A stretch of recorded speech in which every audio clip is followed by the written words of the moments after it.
Episode number 46.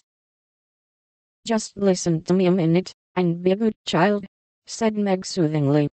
Mother doesn't wish you to go this week, because your eyes are not well enough yet to bear the light of this fairy piece. Next week you can go with Beth and Hannah, and have a nice time. I don't like that half as well as going with you and Laurie. Please let me. I've been sick with this cold so long, and shut up.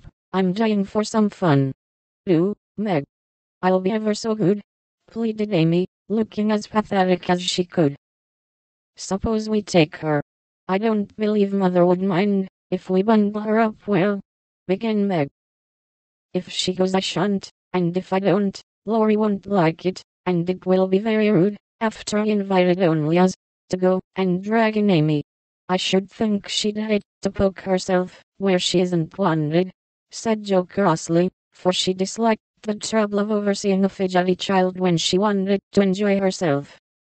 Her tone and manner angered Amy, who began to put her boots on, saying, in her most aggravating way, I shall go.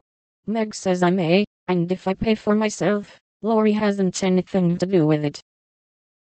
You can't sit with us, for our seats are reserved, and you mustn't sit alone, so Laurie will give you his place, and that will spoil our pleasure.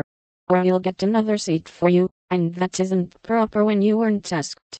You shan't stir a step, so you may just stay where you are, scolded Jo, crosser than ever, having just pricked her finger in her hurry.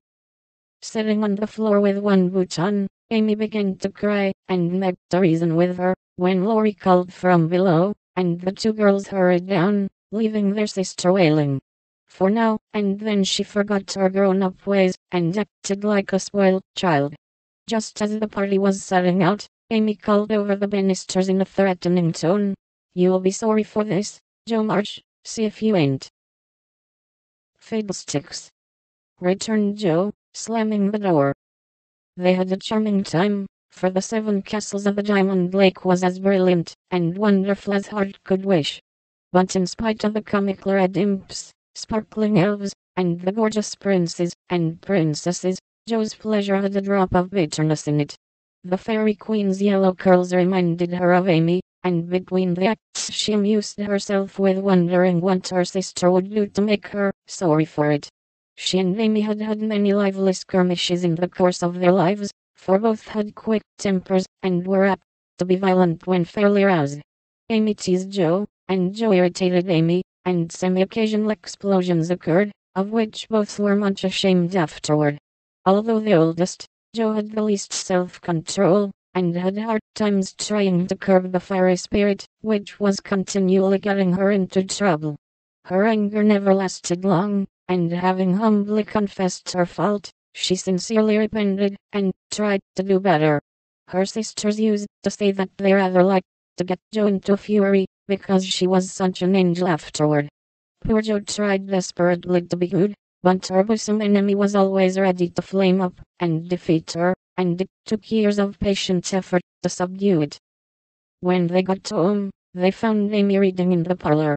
She assumed an injured air as they came in, never lifted her eyes from her book, or asked a single question.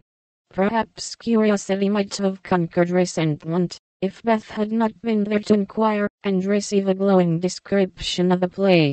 On going up to put away her best hat, Jo's first look was toward the bureau, for in their last quarrel Amy had soothed her feelings by turning Jo's top drawer upside down on the floor. Everything was in its place, however, and after a hasty glance into her various closets, bags, and boxes, Jo decided that Amy had forgiven and forgotten her wrongs.